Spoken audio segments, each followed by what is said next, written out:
Ang maringal na pag-akap.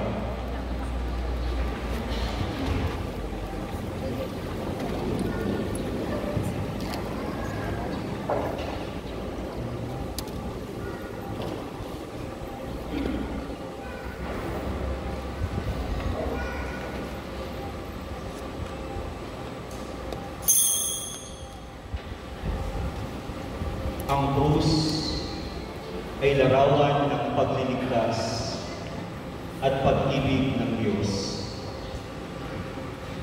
Sa paghalik ng ating kagalang-galang na obispo, ipinahahayag nito na sa kanyang pagdalaw sa atin ay dala-dala niya ang hangaring maipadama ang presensya ni Jesus bilang mabuting pastol na nag-alay ng buhay para sa kanyang mga tupa.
Sama-sama po tayong manalangin para sa ating kagalang-galang na obispo. Ama naming makapangyarihan, ikaw ang laging nasisiwa sa iyong simbahan bilang pangulo sa lahat ng nagaganap dito at tagapamahalang at nagmamahal sa mga bumubuo nito. Ipagkaloob mo sa lingkod mong si Obispo Moises na iyong hiniran na maging matapat na tagapagturo ng dapat sampalatayan. Yamang siya tagapangasiwang gumaganap sa tungkulin ni Kristo bilang paring maruntunan sa pagsamba at lingkod na namamahala sa pamamagitan din ni Jesucristo kasama ng Espiritu Santo magpasalamat.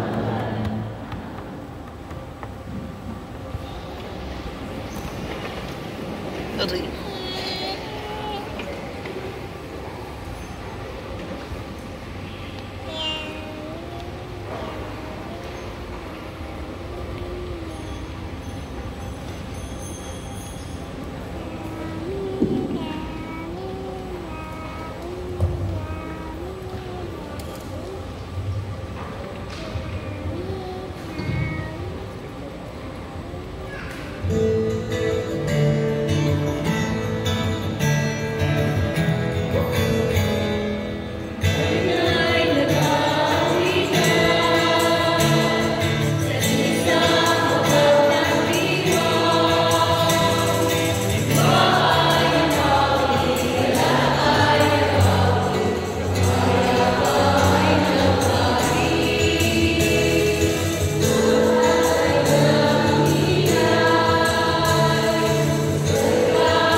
Sa ngalan ng Ama at ng Anak at ng Espiritu Santo.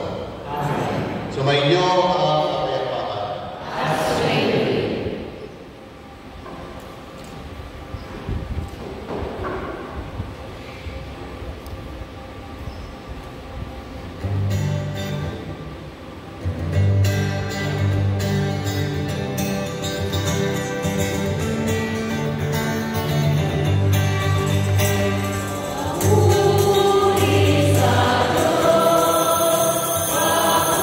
Uri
mong sa masasayang araw na ito ng aming pagdiriwang sa pagkabuhay ni Kristo, kami makaganap ng pagdiriwang na wagas upang ang aming kinubulita ay lagi naming matupad tawag sa pamamagitan ni Jesucristo kasama ng Espiritu Santo at pasawalang hanggan. Amen.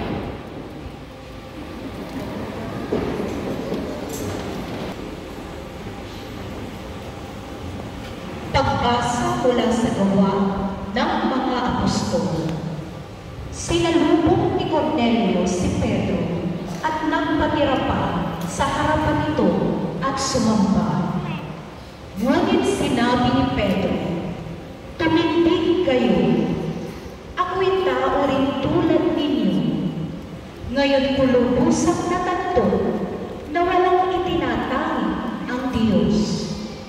Nalulugod siya sa anumang may takot sa sino mang may takot sa Kanya at gumagawa ng matuwid kahit saang bansa."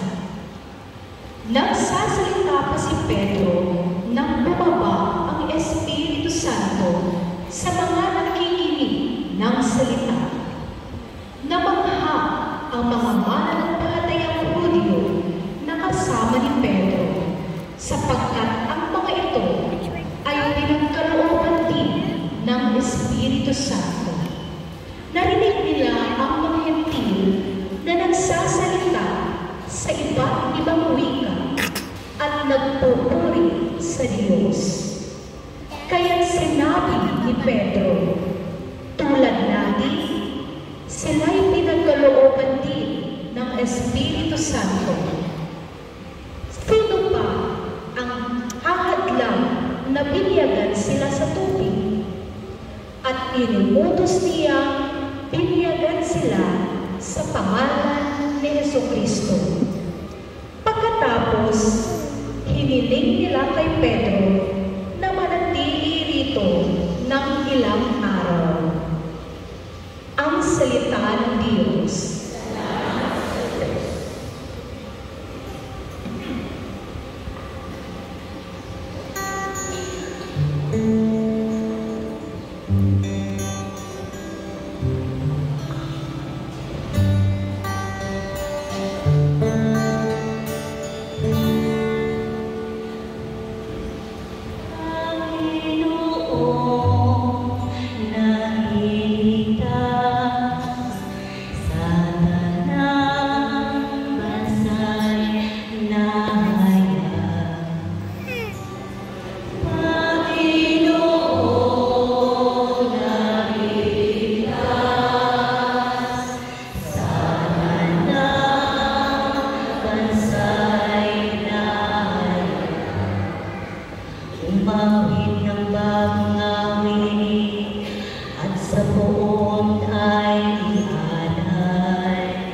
Pagbasa mula sa unang sulat ni Apostol San Juan.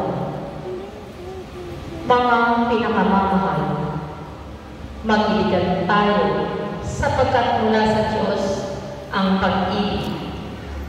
Ang bawat umiibig ay anak ng Diyos at kumikilala sa Diyos. Ang hindi umiibig ay hindi kumikilala sa Diyos, sapagkat ang Diyos ay pag-ibig. Inihayag ng Diyos ang kanyang pag-ibig sa atin nang sugurin niya ang kanyang bugtong na anak upang magkaroon tayo ng buhay sa pamamagitan niya. Ito ang pag-ibig. Hindi sa inibig natin ang Diyos, kundi tayo ang inibig niya at sinugo ang kanyang anak upang maging handog sa ikapagpapatawad ng ating mga kasalanan. Ang salita ng Diyos. Salamat sa Diyos.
Sumainyo ang Panginoon at ang mabuting balita ng Panginoon ayon kay San Juan. Papuri sa iyo, Panginoon.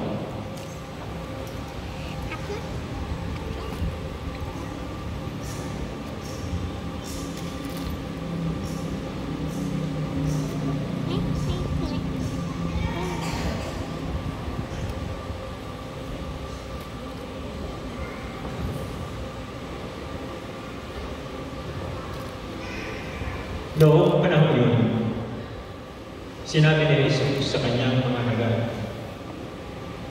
kung paano iniibig ako ng Ama, gayon din naman iniibig ko kayo. Manatili kayo sa aking pag-ibig. Kung tinutupad ninyo ang aking mga utos, mananatili kayo sa aking pag-ibig. Tulad ko, tinutupad ko ang mga utos ng aking Ama, at ako'y nananatili sa kanyang pag-ibig. Sinabi ko sa inyo ang mga bagay na ito upang makahati kayo sa kagalakan ko at malubos sa inyong kagalakan. Ito ang aking utos. Mag-ibigan kayo gaya ng pag-ibig ko sa inyo. Walang pag-ibig na hihigit pa sa pag-ibig ng isang taong nag-aalay ng kanyang buhay para sa kanyang mga kaibigan. Kayo'y mga kaibigan ko kung tinutupad ninyo ang mga utos ko. Hindi ko na kayo inaaring alipin pagkat ialam ng alipin ang ginagawa ng kanyang Panginoon. Sa halip, inaari ko kayong mga kaibigan sapagkat sinabi ko sa inyo ang lahat na narinig ko sa aking Ama. Hindi kayo ang pumili sa akin. Ako ang pumili at humirang sa inyo upang kayo'y humayo at mamuna at manatili ang inyong bunga. Sa gayon, ang anumang hingin ninyo sa Ama sa aking pangalan ay ipagkakaloob sa inyo. Ito ang iniuutos ko sa inyo. Mag-ibigan kayo.